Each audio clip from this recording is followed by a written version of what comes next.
Oke, bismillahirrahmanirrahim. Assalamualaikum warahmatullahi wabarakatuh. Ahlan wa sahlan wa marhaban bikum. Selamat datang teman-teman di video ini.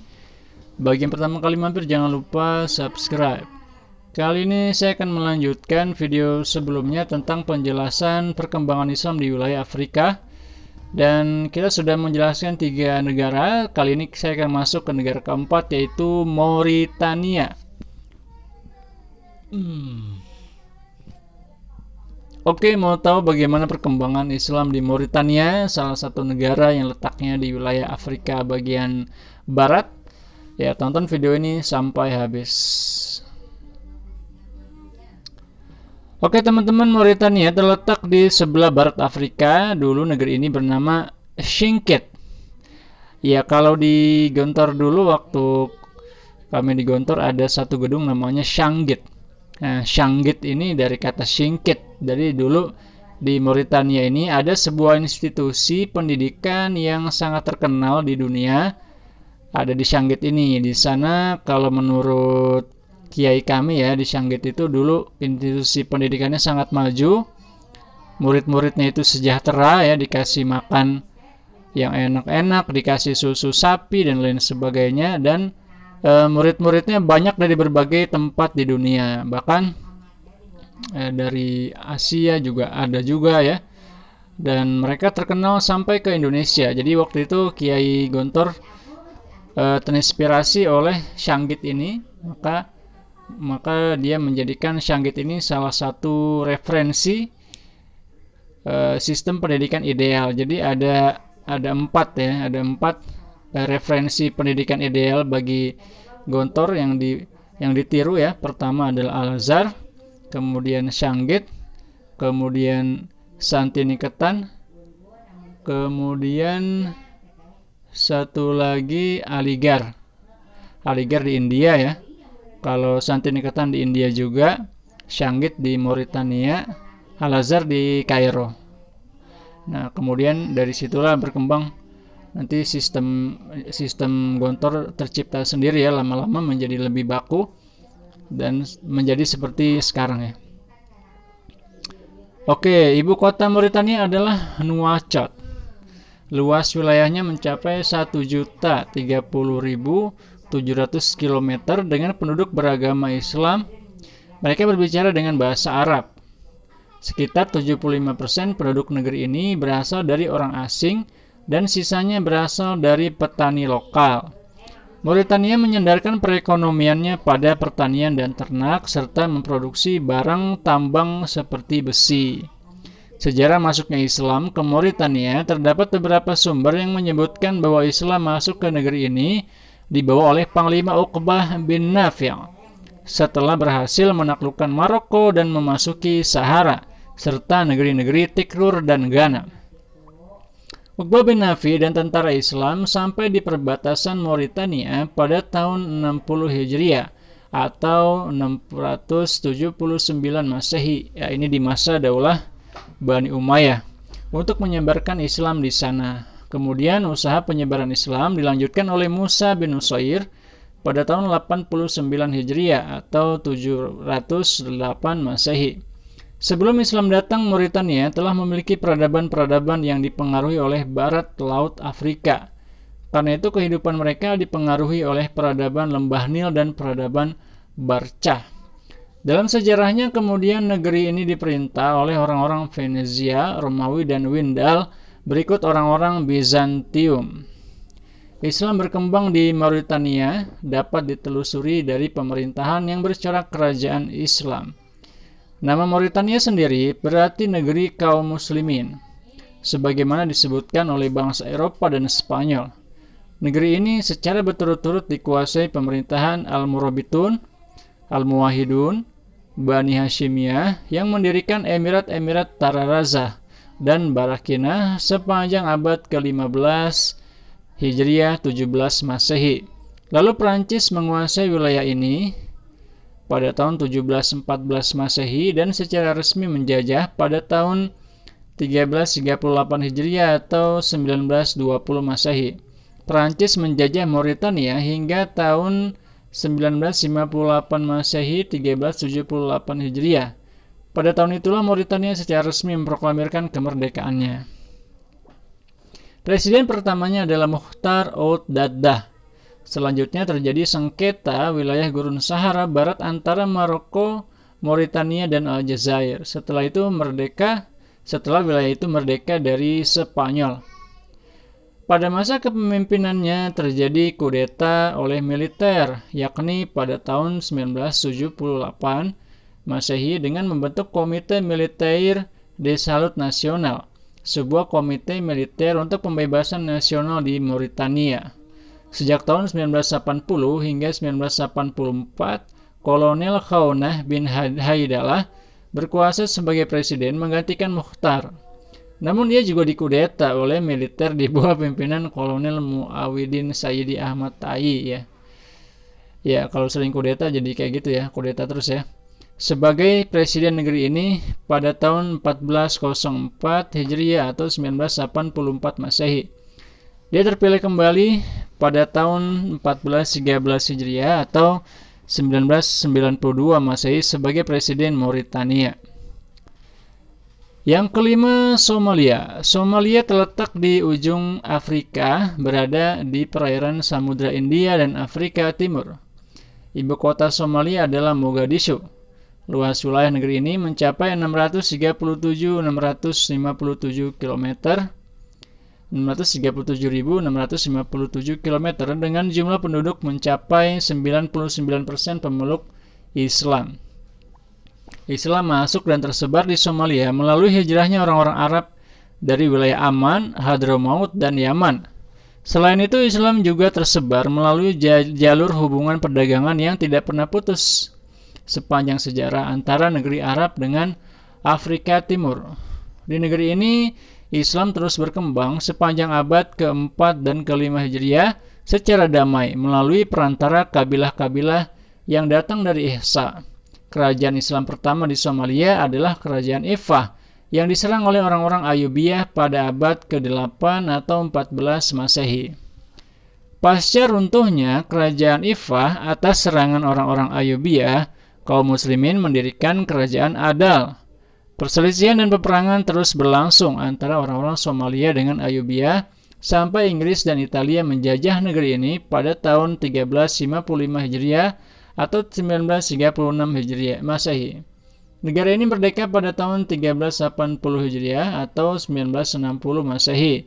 Abdullah Umar menjadi presiden pertama di republik ini pada tahun 1389 Hijriah atau 1969 Masehi.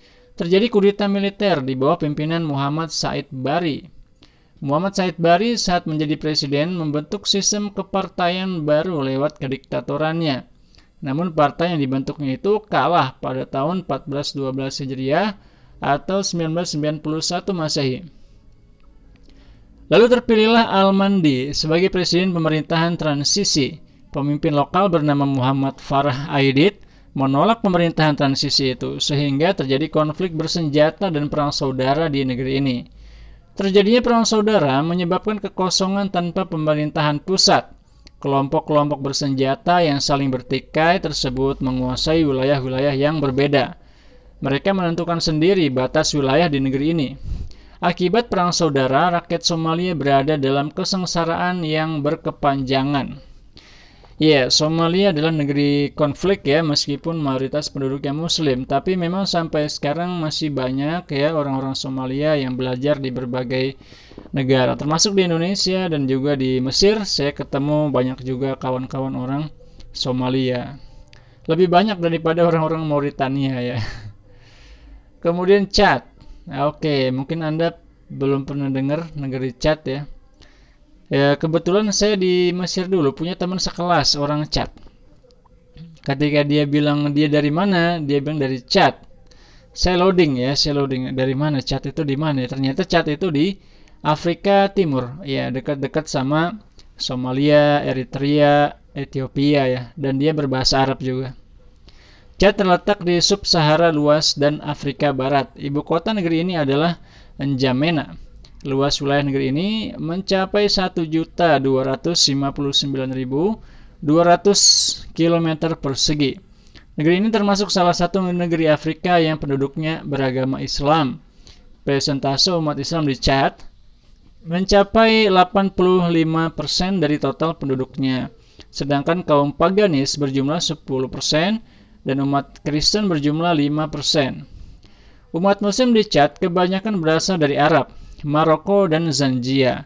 Jumlah mereka yang berasal dari Arab mencapai 20% dari seluruh jumlah penduduknya. Mereka adalah kaum muslimin yang bekerja sebagai penggembala. Negara ini menyandarkan perekonomiannya kepada pertanian dan peternakan. Agama Islam masuk ke negeri Chad melalui orang-orang Arab dan asing yang telah menetap di kota Kanam sejak abad ke-3 Hijriah atau 9 Masehi. Kanam adalah kerajaan Islam pertama di Chad dari sejak abad ke-5 sampai ke-8 Hijriah. Sesudah itu berdiri kerajaan Bajiromi, Borneo, dan Wadaya pada permulaan abad ke-10 atau ke-16 Masehi yang membawa agama Islam ke negeri Chad dan sekitarnya. Pada tahun 1318 sampai 1332 Hijriah, 1887 sampai 1913, bangsa Perancis datang ke Chad yang sedang bertikai. Situasi ini dimanfaatkan Perancis sehingga mereka menjajah bangsa Chad. Bangsa Chad baru memperoleh kemerdekaan pada tahun 1980 ya. 1880 Hijriah atau 1960 Masehi berkat perjuangan rakyat negeri ini di bawah pimpinan Tambi Libai. Namun akhirnya Tambi Libai dibunuh dalam kudeta militer tahun 1396 Hijriah atau 1975 Masehi. Kekuasaan beralih ke tangan Hussein Hibri. Pada masa pemerintahan Hussein Hibri pada tahun 1408 Hijriah, 1987 Masehi, negeri ini terjadi perang dengan Libya dalam memperebutkan wilayah Auzo. Hibri terlibat kontak senjata melawan Idris Deby, salah satu pimpinan partai politik oposisi. Idris Deby memenangkan pertikaian tersebut dan mengambil alih kepemimpinan pada tahun 1411 Hijriah atau 1990 Masehi serta mengumumkan pengembalian sistem multipartai politik. Konflik antara Chad dan Libya akhirnya diajukan ke Sidang Umum Perserikatan Bangsa-Bangsa atas persoalan Auzo. Dengan dalih persoalan ini adalah wewenang Uni Afrika. Kondisi dalam negeri Chad menjadi tidak stabil.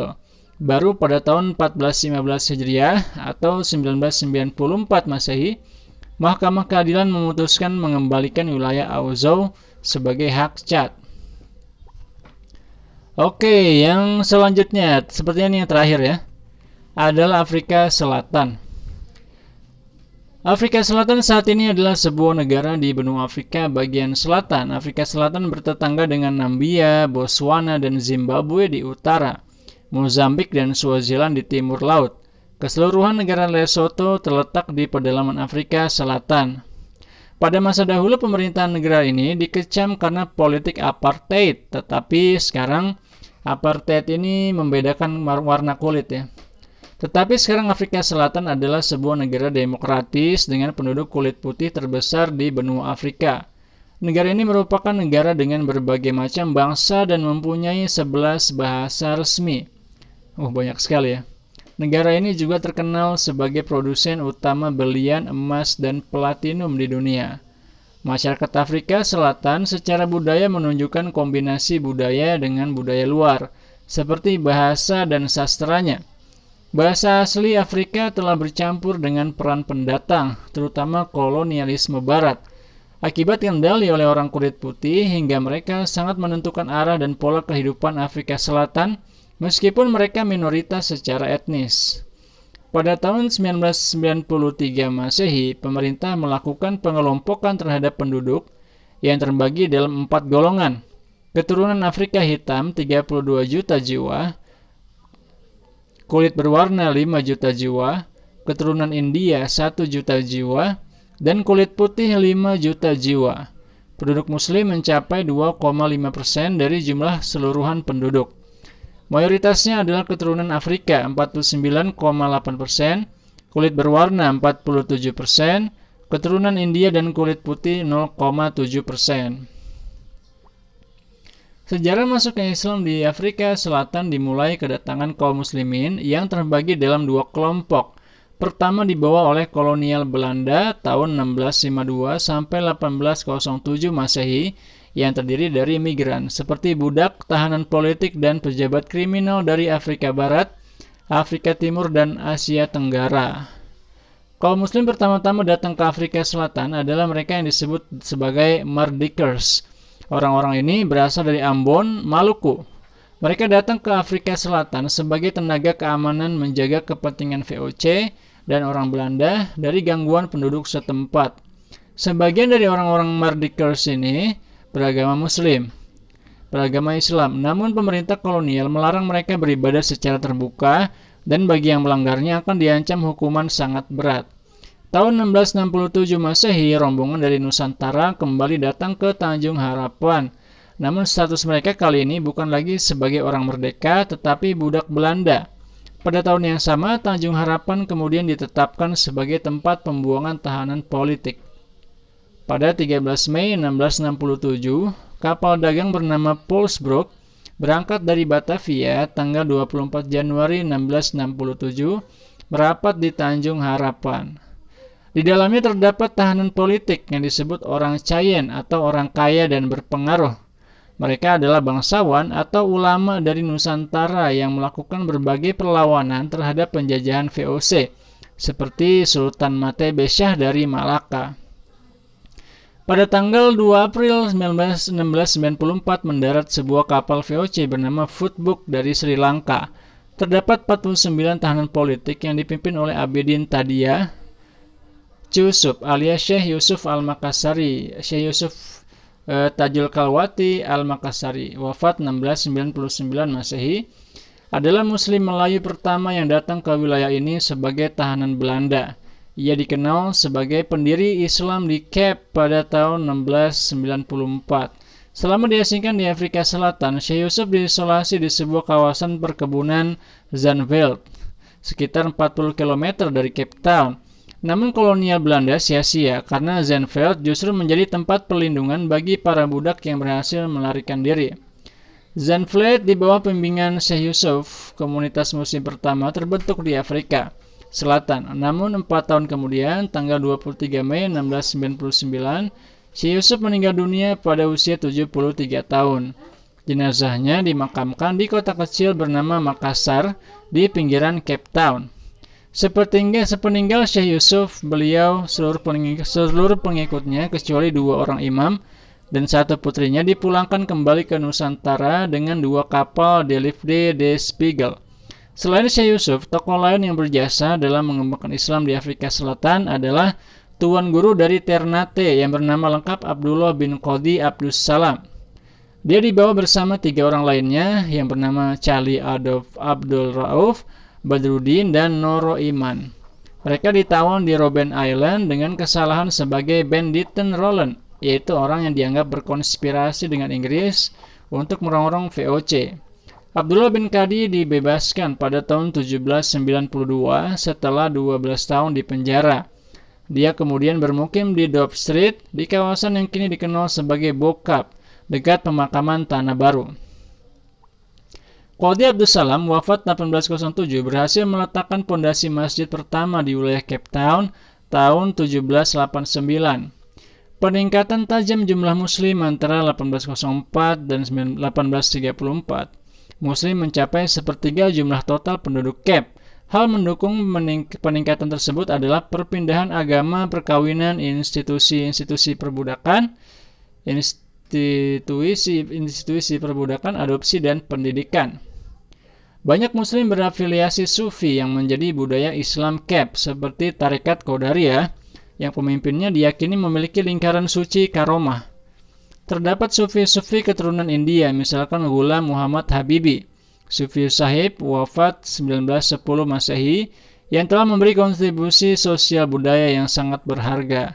Hingga saat ini, Mausoleum Habibi di Durban telah ditetapkan sebagai sebuah monumen nasional. Kedua, tahun 1860 sampai 1914 Masehi, di bawah pemerintahan kolonial Inggris dari India, sebagai buruh dan penumpang-penumpang bebas ke Natal dan Transvaal. Sekitar 1873 sampai 1880, sekelompok besar orang-orang Zanzibar ikut memasuki wilayah Afrika Selatan. Kaum Muslim Cape dipandang sebagai komunitas yang damai dan taat hukum. Namun ada kalanya mereka melakukan perlawanan terhadap kebijakan yang dianggap merendahkan. Pada tahun 1840, mereka menolak vaksinasi massal. Tahun 1856, mereka menentang larangan kota Praja untuk penampilan simbolisasi khilafah Islam di bawah kepemimpinan tokoh Abdul Burns. Wafat 1898. Perselisihan pengikut mazhab tahun 1866, 1900 Masehi dan sebagainya. Kaum muslimin di Gujarat menerbitkan sebuah surat kabar mingguan religius politik al-Islam antara tahun 1907 dan 1910 Masehi. Dalam mengungkapkan pemikiran-pemikiran politik dan keagamaan mereka, terbit juga media Al-Qalam, Durban, Johannesburg, tahun 1973 Masehi dan Muslim News, Views Cape Town, tahun 1960 sampai 1986 Masehi. Selama abad 20, banyak organisasi sosial budaya bermunculan. Perhimpunan Melayu Cape didirikan tahun 1920, tokohnya adalah Muhammad Arsyad Gemit, wafat 1935 Masehi. Dan Kongres India Afrika Selatan 1923 Masehi, tokohnya adalah Abdullah Kaji.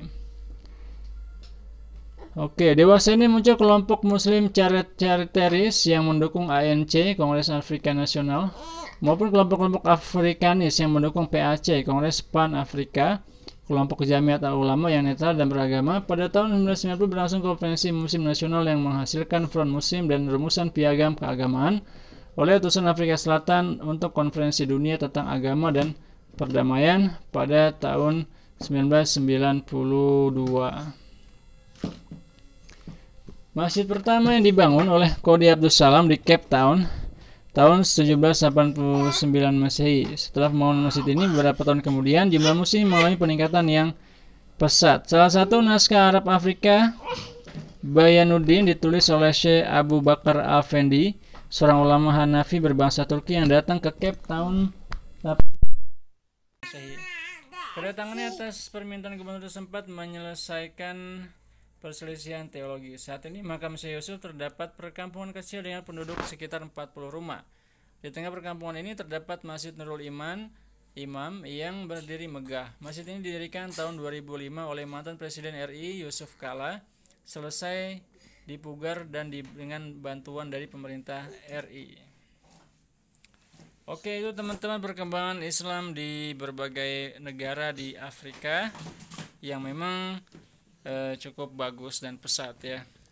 Terima kasih teman-teman sekalian, sampai ketemu di video selanjutnya. Wassalamualaikum warahmatullahi wabarakatuh.